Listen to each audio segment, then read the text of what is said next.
Good morning and Jai Hind students. Welcome again to the sociology class. Hope you all are fine. So continue with the same chapter number 2, cultural change. In our last lecture we have discussed about the social reforms that occurred during the 19th and 20th century and how colonial rule influenced them. Okay, and today we will discuss about the different kinds of social change. So let's start this lecture. So major cultural change in India. First is Sanskritization. What is Sanskritization? Sanskritization is a process in which a lower caste or tribe or any other group change its custom, rituals, ideology and way of life in the direction of the higher class. है ना?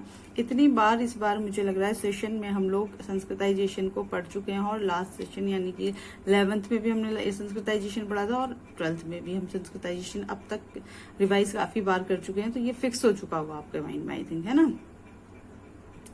तो Sanskritisation क्या है? एक ऐसी process है जिसमें कोई भी लोअर कास्ट ग्रुप या फिर ट्राइब अपर कास्ट के रिचुअल्स, उनकी आइडियोलॉजी और उनके कस्टम्स को क्या करती है, फॉलो करती है, कॉपी करती है ना, अपनी कास्ट को क्या करने के लिए, ऊंचा दिखाने के लिए, ठीक है, सोसाइटी में। और this concept is given by M N. Srinivas in his book the religion and society among the Coorgs of South India, ठीक है।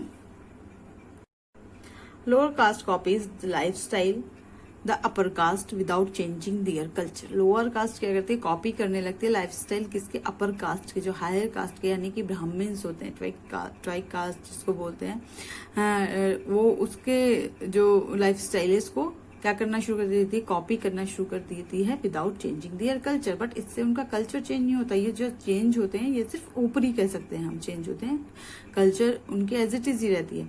गिविंग अप नॉन वेज, उसके लिए वो क्या क्या करते हैं, giving up non vegetarian food and becoming true to them. Lower caste started wearing the sacred thread and the antagonized the Brahmins. This antagonized the Brahmins. जो लोअर कास्ट होती है वो जो उनका पवित्र धागा कह सकते हैं हम, जो ब्राह्मण्स का होता है जिसे जनेऊ कहते हैं, वो पहनते हैं ब्राह्मण्स, तो उनको लोअर कास्ट के लोग भी पहनना शुरू कर देते हैं ये दिखाने के लिए, क्योंकि वो उनके रिचुअल को फॉलो कर रहे हैं, है ना। वो चाहते हैं अपने आप को उसी अपर कास्ट को फॉलो कर रहे हैं, तो वही जो चीजें हैं उनकी सारी उसी चीज को फॉलो करते आ रहे हैं, वो उनका चाहे वो उनका थ्रेड हो या फिर उनका कल्चर हो, ठीक है। लेकिन जो ब्राह्मण्स है उनको ये अच्छा नहीं लगता कि जो उनका इनके इसको जो जिसको वो पवित्र मानते हैं चीज को, उसको वो लोअर कास्ट जिनको वो अपवित्र मानते हैं वो उसको चीज को करने लगे, तो वो ब्राह्मण्स को अच्छा नहीं लगता, ठीक है ना। Now the desensitisation when the Dalits are majority in a place and they don't feel to copy the upper caste। लेकिन क्या और चेंज आया देखो सोसाइटी में, संस्कृताइजेशन और डिसंस्कृताइजेशन दोनों कॉन्सेप्ट किसने दिए हैं, एम.एन. श्रीनिवास ने दिए हैं। तो संस्कृताइजेशन क्या था कि जब लोअर कास्ट क्या कर रही है, अपर कास्ट को फॉलो कर रही है, तो डिसंस्कृताइजेशन क्या है, डिसंस्कृताइजेशन वहां होता है जो दलित मेजोरिटी में होते हैं, है ना। होता है ना कि एक पूरा विलेज ही दलितों का है, तो वहां पे तो दलितों की चलनी है ना, वहां किसी ब्राह्मण की तो चलनी नहीं है। तो वहां पर वो उन्हें कोई फीलिंग नहीं आती कि उन्हें अपर कास्ट को कॉपी करना है, क्योंकि मेजोरिटी वहां उनकी होती है, उन्हीं की चलती है। और डिसंस्कृताइजेशन में एक मैंने आपको पहले भी बताया था कि जो अपर कास्ट के लोग हैं वो कुछ बेनिफिट्स को लेने के लिए अपने आप को शो कराते हैं, किसमें, लोअर कास्ट में, वहां पर भी डिसंस्कृताइजेशन होता है, ठीक है। Upliftment of status, better job opportunities are the positive aspects. और ये संस्कृताइजेशन है या फिर डिसंस्कृताइजेशन में जो संस्कृताइजेशन है उसमें क्या होता है, अपलिफ्ट ऑफ स्टेटस अपना अप करने के लिए जो लोअर कास्ट होती है वो अपर कास्ट के जो लाइफस्टाइल होती है उसको अपनाती हैं, better opportunities and the positive aspects. और जो लोअर कास्ट होती है उनके लिए पॉजिटिव एस्पेक्ट्स होता है। लेकिन जो मैं कह रही हूँ ये संस्कृताइजेशन वाली जो बात बता रही हूँ मैं आपको, बेटर जॉब अपॉर्चुनिटीज, वो उनके लिए होती हैं जो अपर कास्ट के लोग अपने आप को लोअर कास्ट में शो करते हैं। जैसे कि जो जाट हैं वो ओबीसी में शामिल होना चाहते हैं, तो किस लिए, बेटर जॉब अपॉर्चुनिटीज के लिए, ठीक है। तो इस तरीके के जो संस्कृताइजेशन से चेंज आए सोसाइटी में। Gap between upper caste and lower caste has reduce, जो गैप था लोअर और अपर कास्ट के बीच में, जो डिस्क्रिमिनेशन था, जो इनइक्वालिटी बहुत ज्यादा थी, वो धीरे धीरे जो ड्यूरिंग कॉलोनियल पीरियड वो कैसे होने लगी, कम होने लगी, है ना, क्योंकि मीन्स ऑफ कम्युनिकेशन बढ़ गए थे। Means of communication, public transport आ गए थे। पब्लिक ट्रांसपोर्ट में क्या था, कोई भी कास्ट का सफर कर सकता है उसमें, है ना। By starting copying negative aspects of British, including dowry, child marriage, etc., position of Dalit women was. Every coin has two faces. अच्छे भी हैं और बुरे भी हैं। तो क्या हुआ, कॉपिंग जो था उसके निगेटिव एस्पेक्ट थे कॉपी करने के भी, कि जैसे अपर कास्ट में जैसे डॉवरी सिस्टम था, चाइल्ड मैरिज था, वही जो कह सकते हैं कि जो लोअर कास्ट के थे, दलित लोग थे, उन्होंने भी अपनाने शुरू कर दिया, और जो दलित वुमन की जो स्थिति थी वो वर्स्ट होती चली गई। ठीक है। Upper caste feel superior as they are being copied, और अपर कास्ट के लोगों में एक सुपीरियरिटी कॉम्प्लेक्स आ गया कि हमें कॉपी किया जा रहा है ना, कि हमें जो हमें देख देख के जो लोअर कास्ट वाले हैं वो हमें कॉपी कर रहे हैं, तो ये उनका एक सुपीरियरिटी कॉम्प्लेक्स आ गया उनके अंदर। Second process is westernization. What is westernization? Westernization is a process whereby societies come under or adopt Western culture in areas such as industries, politics, economics, law, lifestyle, etc. है ना।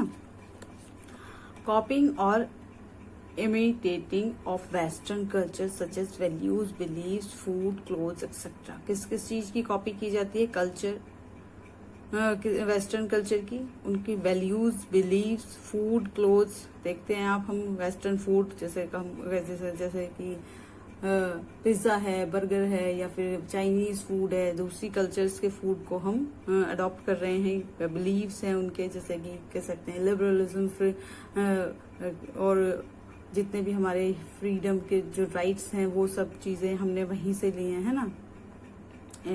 Enlightenment, ये सब कहाँ से आया, ये सब वेस्टर्न कल्चर से, है ना। क्लोथ्स, पहले हमारे इंडियन ट्रेडिशन में ट्रेडिशनल क्लोथ्स पहले पहने जाते थे, अब जीन्स हैं, ये कोट पैंट टाई, ये सब कहाँ से कल्चर आया, ये सब वेस्टर्न कल्चर है ना। कॉपिंग by Indians most in terms of behaviour patterns, है ना।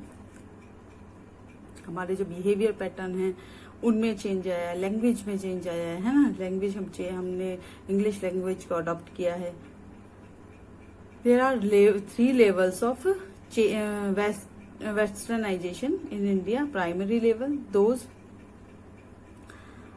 who come under direct influence or contact with the British, for example, officers who trade with them. Primary level पे कौन लोग थे जो वेस्टर्नाइजेशन के एकदम जिन पे सीधा इम्पैक्ट हम कह सकते हैं गया वेस्टर्नाइजेशन का, जो कि डायरेक्ट इन्फ्लुएंस में थे ब्रिटिशर्स के, जो कि ऑफिसर्स थे जो उनके साथ ट्रेड करते थे, है ना, या फिर जो उनके यहाँ पे जॉब करते थे। ठीक है। या सेकेंडरी क्या था, those who came under prudent contact with the Britishers but came in contact with primary level, for example spouse, family, slowly family life would westernize. Secondary कौन आए, सेकेंडरी वो लोग आए जो एकदम कांटेक्ट में नहीं थे, फेस टू फेस या प्राइमरी कांटेक्ट में ब्रिटिशर्स के नहीं थे, बट जो उनके प्राइमरी कॉन्ट्रैक्टर थे, जो उनके यहाँ जॉब करते थे, जो ऑफिसर्स वगैरह थे, उनके जो स्पाउस थे, है ना, या वाइफ हुई, है ना, या फिर फैमिली मेंबर्स थे, उनके मदर फादर ये जो भी थे, वो धीरे धीरे उनकी जो फैमिलीज थी उनमें वो वेस्टर्नाइज होने लगी, है ना। उन्होंने वेस्टर्न कल्चर को फॉलो करना शुरू कर दिया। ठीक है।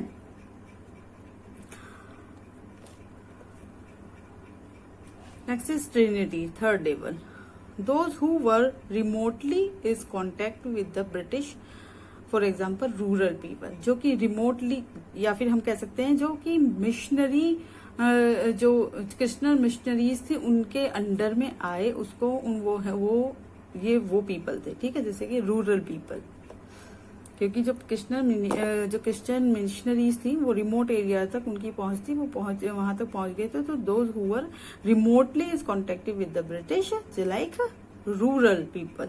ठीक है। Now the western way of thinking, कि किस तरीके से वेस्टर्नाइजेशन को इंडिया ने अडॉप्ट किया, है ना। तो western way of thinking, freedom of thought, विचारों की जो स्वतंत्रता किसमें पाई जाती, वेस्टर्न जो कल्चर है उसमें मिलती है। Social informers try to uplift status of Dalit woman.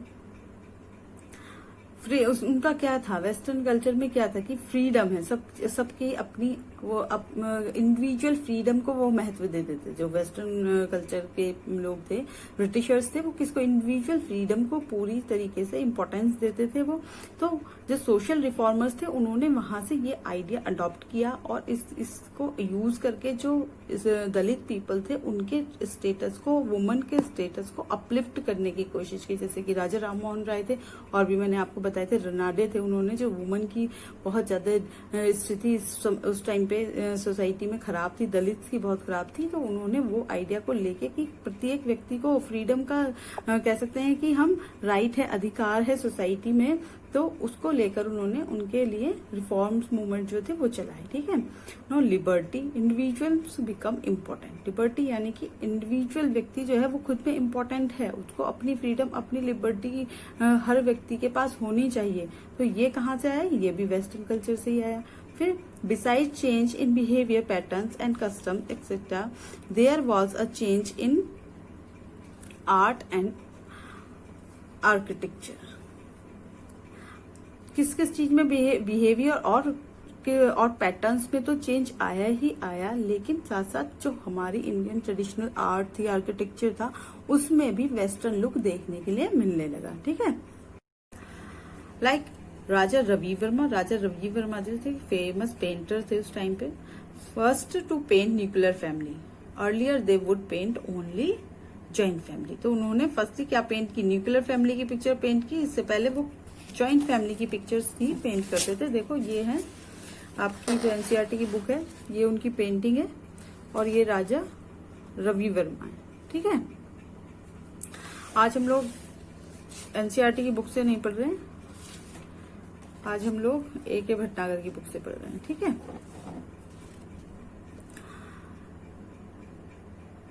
Architecture, parliament buildings, house, railway station. ये पार्लियामेंट जो बिल्डिंग है हमारी, वो भी वेस्टर्न आर्ट कह सकते हैं कि आर्किटेक्चर से बनी हुई है, और रेलवे स्टेशन भी, और जो आगे से जो हाउसेज जो है, बिल्डिंग्स जो है वो बनने लगी, वो उनमें भी वेस्टर्न आर्किटेक्चर हम देख सकते हैं। टू वेज ऑफ थॉट, यानी कि जैसे मैंने अभी आपको बताया कि हर कॉइन के टू फेस होते हैं, है ना, अच्छा भी और बुरा भी। तो इस तरीके से वेस्टर्नाइजेशन के भी टू फेस थे। अच्छा उससे अच्छा इम्पैक्ट भी पड़ा सोसाइटी पे, और खराब भी। अच्छा इम्पैक्ट क्या था, western thinkers started thinking like them, for example the way they treated woman. लोगों ने वेस्टर्न थिंकर्स की तरह सोचना शुरू किया कि वुमन को कैसे ट्रीट करना चाहिए सोसाइटी में, किस तरीके से, जो जैसे राइट्स मैन के पास है वैसे ही वुमन के पास होने चाहिए, उनको भी अपनी लाइफ अपने हिसाब से जीने का हक है ना। Second is Western practices were influenced by their beliefs, food, custom, way of speaking, etc. Western practices से किस पे इन्फ्लुएंस पड़ा, हमारे beliefs पर, food habits पर, customs पर, और way of speaking पर भी बहुत ज्यादा हम वेस्टर्न जो practices है उनका फर्क पड़ा। लोग beliefs को लेकर लॉजिकली हो गए, है ना, लॉजिक देने लगे अब रिलीजन को लेकर। फूड में चेंजेस आप देख ही सकते हैं, है ना, हमारे रिचुअल्स में भी काफी चेंज आ गया after westernisation. General conflict between generation were always prevalent in society. और जो जनरल कॉन्फ्लिक्ट्स हैं वो तो सोसाइटी में अब हम कह सकते हैं कि उनका तो एक चलन ही बन गया है। तो जनरेशन गैप जिसे कहना शुरू हो गया है ना, तो वो जनरेशन जो न्यू जनरेशन है वो वेस्टर्नाइजेशन को पसंद करती है, जो ओल्ड जनरेशन है वो, जो ओल्ड पीपल हैं वो क्या पसंद करते हैं, वो अपने ट्रेडिशनल कस्टम को पसंद करते हैं। तो उनके अंदर जो एक जनरेशन को लेकर एक जनरेशन गैप आ गया, वो तो एक वो इसका इम्पैक्ट कह सकते हैं वेस्टर्नाइजेशन का। ठीक है। Third is modernisation. What is modernisation? Modernisation refers to a progressive transition from pre modern और traditional to a modern society. Pre modern या फिर ट्रेडिशनल सोसाइटी को मॉडर्न सोसाइटी में चेंज करना ही क्या होता है, मॉडर्नाइजेशन कहलाता है। ठीक है, modern thinking and ideas influence change in mindsets, life change for better features. Modernisation thinking ने इन्फ्लुएंस किया लोगों की लाइफ को, है ना, चेंज कर दिया उनकी लाइफ को। Due to globalisation and broader outlook, universal cosmopolitan attitudes are replacing local ones. Modern thinking से जो लोगों के आउटलुक था वो ब्रॉडर हो गया, यूनिवर्सल हो गया। लोगों के जो लोकल वंस थे उनको रिप्लेस करके वो क्या हो गए, वो यूनिवर्सल एटीट्यूड्स में बदल गए, है ना। Science and technology has replaced non rational emotional thinking, anything connected to religion. जो साइंस और टेक्नोलॉजी ने जो लोगों की नॉन रैशनल इमोशनल थिंकिंग थी, रिलीजन को, जो कि रिलीजन बेस्ड थी, उसको साइंस एंड टेक्नोलॉजी ने कैसा बना दिया, बिल्कुल लॉजिकल बना दिया, है ना। हर चीज को वो साइंस की कसौटी पे कस के देखने लगे कि जो पहले रिलीजियस होता था वो अब क्या होने लगा, वो अब साइंटिफिक होने लगा। ठीक है। Third is work place and family were mix together, but now work and personal life are separate. पहले क्या था, work place and family were mixed, दोनों मिक्स थे, क्योंकि जो लोग घर पे जो फैमिली मेंबर्स होते थे वो ही वर्क प्लेस पे काम करते थे। जैसे कि कह सकते हैं जो एग्रीकल्चर का वर्क होता है उसमें सभी लोग फैमिली मेंबर्स के साथ सब लोग साथ में मिलकर वर्क करते थे, है ना। लेकिन अब जो वर्क प्लेस है वो अलग होने लगा और जो पर्सनल लाइफ है उसको वो सेपरेट हो गई। Before entire family would work together, ये है ना कि उससे पहले सारे फैमिली मेंबर एक साथ काम करते थे। ठीक है। Individual is given more importance than group. अब ग्रुप की अपेक्षा जो इंडिविजुअल है उसकी इम्पोर्टेंस ज्यादा होने लगी, है ना। Now individuals don't want any institution and want freedom of thought. अब इंडिविजुअल्स को किसी भी इंस्टीट्यूशन का मतलब यहाँ मैरिज से भी लगा सकते हैं आप, ये इसका फैमिली से भी लगा सकते हैं कि अब उसको कोई नीड ऐसी उसकी नहीं थी। वो फ्रीडम चाहता था, है ना, कोई बाउंडेशन नहीं चाहता था। मॉडर्नाइजेशन का जो इम्पैक्ट था वो यही पड़ा इंडिविजुअल के ऊपर, या वो फ्रीडम चाहता था, उसे किसी भी इंस्टीट्यूशन की कोई बाउंडेशन नहीं चाहिए थी। और आइडियाज में भी फ्रीडम चाहता था, है ना। Nuclear family is more important and preferable than joint. और क्या हुआ, मॉडर्नाइजेशन का क्या इम्पैक्ट पड़ा हमारे फैमिली जो इंस्टीट्यूशन है उस पर। जो न्यूक्लियर फैमिली है वो इमर्ज हुई और जॉइंट फैमिली मतलब मॉडर्न लोगों को जो कहलाने लगे कि हम मॉडर्न हैं, वो उनको अब जो जॉइंट फैमिली थी वो परफेक्ट नहीं लगती थी, है ना, क्योंकि वहां पे उनके जो राइट्स थे वो उतनी तरीके से पूरे नहीं हो रहे थे, है ना। Fifth is achieved acquired status is more important than ascribed status. Achieved status and acquired status is more important than the ascribed status. What is ascribed status? पता है ना आपको ascribed status क्या है, कि जो हमें बाय बर्थ मिला है, जैसे हमारी कास्ट है, हमारे पेरेंट्स हैं, हमारा नेम है, ये सब चीज हमें बाय बर्थ मिला है, रिलीजन है बाय बर्थ में। तो लोगों की वो इम्पोर्टेंस खत्म हो गई जो पहले से चली आ रही थी, कास्ट वाइज अप और डाउन वाली, वो खत्म हो गई। अब अचीव्ड स्टेटस से लोगों पहचाने जाने लगे, है ना। फिर है when people pick up work and communicate with people, they associate with those who are associated with their achieved status than with those from ascribed status. अब जो लोग थे जो काम के लिए जाते थे वो किससे ज्यादा कम्युनिकेट करने लगे, किसके ज्यादा करीब हो गए, जो कि किससे रिलेटेड थे, जो कि अचीव्ड स्टेटस से रिलेटेड, जो अचीव्ड, जिन्होंने अपने आप अचीव करके उस पोजीशन पे आए थे, उनसे ज्यादा कम्युनिकेशन में वो रहने लगे, बल्कि उनके अपेक्षा जो कि एस्क्राइब्ड स्टेटस से जुड़े हुए थे। ठीक है। यानी कि इसको हम दूसरे वे में ये भी कह सकते हैं कि सेकेंडरी ग्रुप के ज्यादा करीब रहने लगे लोग प्राइमरी ग्रुप की अपेक्षा, है ना। सेकेंडरी जो ग्रुप थे उनके जो इम्पोर्टेंस है वो सोसाइटी में बढ़ने लगी। ठीक है। Seventh is attitude of people towards the human environment and natural environment has changed for the better as the circumstances have changed. We don't associate nature with religion. We are actually conquered with the environment. क्या हुआ, जो attitude था human environment और nature environment का जो हम कह सकते हैं इंटर रिलेशनशिप था, वो धीरे धीरे चेंज होने लगा। नेचर से ज्यादा लाभ बेनिफिट पाने के लिए लोगों ने उसका दोहन करना शुरू कर दिया, और जो हमारी जो ट्रेडिशनल एक मेंटेलिटी थी, जो जिसको हम रिलीजन और नेचर को जोड़कर चलते थे, जो हमारी रिचुअल्स जो फॉलो करते थे, जो नेचर और रिलीजन से जुड़ी हुई थी, वो अलग हो गई है ना। उनको अब वो एसोसिएट करना लोगों ने बंद कर दिया, क्योंकि वो अपने आप को मॉडर्न कहने लगे है ना।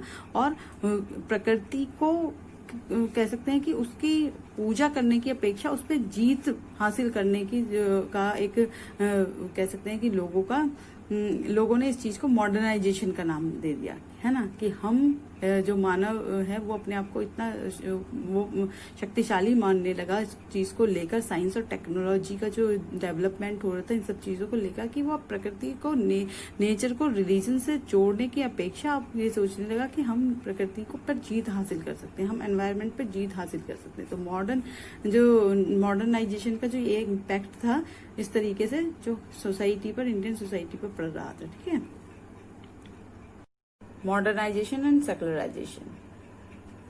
Our attitude towards religion has changed with modernization. One does not attribute everything to religion. हमारे जैसे जैसे हम मॉडर्न होते जा रहे थे, हमारे जो रिलीजियस व्यूज थे वो चेंज होते जा रहे थे, है ना। अब हम हर चीज को रिलीजन से जोड़कर नहीं देख सकते थे, हम उसको लॉजिकली साइंटिफिक उस पे कसौटी पे कस के जब उसको देखते थे। ठीक है, modernity and secularism are the two sides of a coin. Modernity और सेकुलरिज्म टू साइड्स हैं कॉइन के, they go hand in hand. If we don't keep up all traditions, we can't be part of a global village, and if we don't modernize them, we don't develop and grow. Secularism हम कह सकते हैं, secularism और modernisation दो चीजें हैं कि सिक्के के दो पहलू हैं, है ना। जैसे जैसे अगर हम ट्रेडिशन को नहीं अपनाएंगे, ट्रेडिशन अपनी कल्चर को नहीं अपनाएंगे, तो हम एक ग्लोबल विलेज का हिस्सा नहीं बन पाएंगे। लेकिन अगर हम मॉडर्न नहीं बनेंगे तो हम ग्रो नहीं करेंगे। साइंटिफिक टेक्नोलॉजी को अगर हम नहीं अपनाएंगे तो हम कैसे ग्रो करेंगे, है ना। और सोसाइटीज की तरह कैसे ग्रो करेंगे। और अगर हम अपनी ट्रेडिशनल अपने कल्चर को आगे लेकर नहीं चलेंगे तो हम कैसे आगे अपनी जनरेशन को अपनी कल्चर को कैसे हैंड ओवर कर पाएंगे, कैसे बताएंगे कि हाँ यहाँ से शुरू हुआ था, है ना। Then with modern ideas and thinking, the religious aspects are not given the same importance.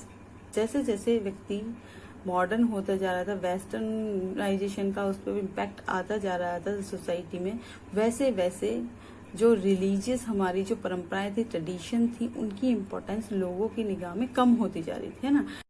Due to Sanskritization, the tribes feel that their culture being eroded, and in order to prevent that from happening, they have community celebrations.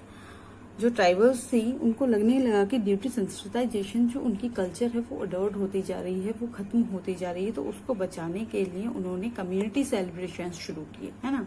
To retain and maintain their identity, they try to show the others not to forget it and show unity. और अपनी जो culture थी उसको बचाने के लिए, उसको maintain करने के लिए, अपनी आइडेंटिटी को बचाने के लिए उन्होंने दूसरों को शो करना शुरू किया कि अपनी कल्चर को भूलिए मत, उसको और यूनिटी बनाए रखिए, है ना।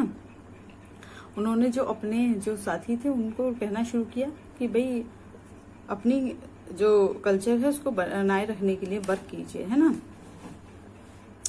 The local calendar has been replaced by English calendar. जो हमारे लोकल जो पंचांग थे वो इंग्लिश कैलेंडर में चेंज हो गए ना, हम ग्लोबल विलेज का हिस्सा बन गए, है ना। Ceremonies, rituals, etc. have changed. Now it is community over private. जो ceremonies थी, rituals थी, वो सब change होने लगी, वो private से क्या हो गई, community level पे हो गई, है ना। Village display of wealth. Now that is a want materialistic goods, and so traditions have changed from what they used to be. धीरे धीरे जो लोग थे वो materialistic goods की तरफ अट्रैक्ट होने लगे, ट्रेडिशंस थी वो सब चेंज हो गई, है ना। और लोग एस्क्राइब्ड की जगह स्टेट जो अचीव्ड स्टेटस है उसके नाम से जाने लगे, है ना। अकॉर्डिंग टू वेल्थ के अकॉर्डिंग ही लोगों को स्टेटस को पहचाना जाने लगा, है ना। जिसके पास जितना मटेरियलिस्टिक कह सकते हैं लग्जरी का सामान है, वो उसको उसके हिसाब से समाज में स्टेटस उसका तय होने लगा, ठीक है। It is now a status symbol and celebration are more elaborate. और जो कह सकते हैं सेलिब्रेशंस थे वो ज्यादा बड़े स्तर के होने लगे, उससे लोगों का स्टेटस कह सकते हैं वो एक स्टेटस सिंबल का वो बन गया कि जिसके पास जितने पैसे हैं, जितना अच्छा स्टेटस है, वो उतने अच्छे तरीके से ट्रेडिशंस को, उतने अच्छे तरीके से सेलिब्रेशंस को किसी भी चीज को सेलिब्रेट करेगा, है ना। Coming in modern thinking and ideas by British modern inform movements started coming up. लेकिन इसके साथ साथ कुछ अच्छी चीजें भी हुई कि मॉडर्न थिंकिंग से जो रिफॉर्मर्स थे उन्होंने कुछ रिफॉर्म्स किए, कुछ जो समाज में जो सोशल इवल्स फैली हुई थी सोसाइटी में उनको दूर करने के लिए। Instead of the old ideas, child marriage, we now have new ideas, education of girl, child, etc.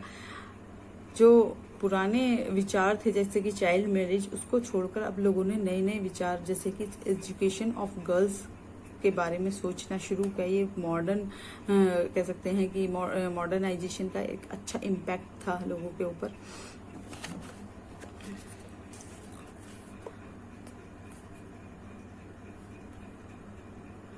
Now it is more towards improving status of women and Dalits, and now only the traditional practice, not only the traditional practice। जो women's का और Dalits का status था वो uplift हो गया पहले से, है ना। वो अब ट्रेडिशनली प्रैक्टिस के अकॉर्डिंगली, जैसे कि जो कास्ट सिस्टम पे था प्योरिटी एंड पोल्यूशन, उसके अकॉर्डिंग नहीं चलता था। Now rituals and immunities are less important and materialistic things are more important. Celebrates, dancing, sing, designer clothes, catering। अब जो रिचुअल्स थी वो उनको जो उस तरीके से जो रिलीजियस तरीके से मनाना था वो खत्म होने लगा। उनकी इम्पोर्टेंस कम होने लगी, इम्पोर्टेंस बढ़ने लगी मटेरियलिस्टिक थिंग्स की। जैसे कि अब मैरिजेस होती हैं, अब आप देखिए मैरिजेस होती हैं जो कैटर्स होते हैं उनके अकॉर्डिंग होती है, या फिर जो ऑर्गेनाइजर होते हैं मैरिज ऑर्गेनाइजर, जो कि सेकेंडरी ग्रुप में आते हैं कि पहले क्या होता था, मैरिज अगर हो रही तो घर के सभी लोग मिलके साथ में, किसी ने कुछ काम देखा, किसी ने कुछ, इस तरीके से मैरिज हो जाया करती थी, सारा काम हो जाया करता था। लेकिन अब क्या होता है, अब सब लोग एक तो टाइम के टाइम आते हैं और दूसरा सब काम सेकेंडरी ग्रुप का हो गया है। ये मैरिज ऑर्गेनाइजर का यूज हमें क्यों जरूरत पड़ी इसकी, है ना। इसीलिए तो क्योंकि हम कहते हैं मॉडर्न हो गए, अब कोई किसी के यहाँ ऐसा वर्क नहीं कराता, सब लोग अपना काम खुद करते हैं। तो ये सेकेंडरी ग्रुप ये इमर्ज हो गए। वेडिंग ऑर्गेनाइजर हैं, केटर्स हैं और ड्रेस डिजाइनर हैं। हर इवेंट आपका ऑर्गेनाइज होने लगा है ना। तो कैसे क्यों होने लगा, because we are modern now, है ना। तो ये कह सकते हैं कि इन सभी चीजों के दो पहलू होते हैं। हर चीज के कह सकते हैं कि हम, है ना, कि जैसे अब हमने हमने रिलीजन को छोड़ दिया धीरे धीरे अपने, है ना। मॉडर्न होते जा रहे हैं, ट्रेडिशनलिटी को हम अपनी छोड़ते जा रहे हैं। लेकिन इसका मतलब ये नहीं है मॉडर्न रिलीजन को छोड़ने का या मॉडर्न होने का ये मतलब नहीं है। लेकिन आज भी हम कह सकते हैं कि ये वुमन का जो स्टेटस है वो अपलिफ्ट हुआ है, जो दलित हैं वो अपलिफ्ट हुए हैं, कास्ट सिस्टम कम हुआ है। लेकिन देखिए ऑनर किलिंग अब भी है, डावरी सिस्टम अब भी है। अब भी जो कह सकते हैं कि जो महिलाएं हैं उन पे अभी भी बहुत सारी, उनके साथ अब भी बहुत सारी प्रॉब्लम्स हैं। बेशक वो अब नए तरीके की हैं लेकिन प्रॉब्लम्स अब भी हैं। So students, today we have covered the topics Sanskritization, Westernization, modernization and secularization and its impact on our Indian society. So today's lecture is over now. We will continue this chapter in the next class. If you have any query, any doubt, you can call me. So bye bye. Jai Hind. Take care.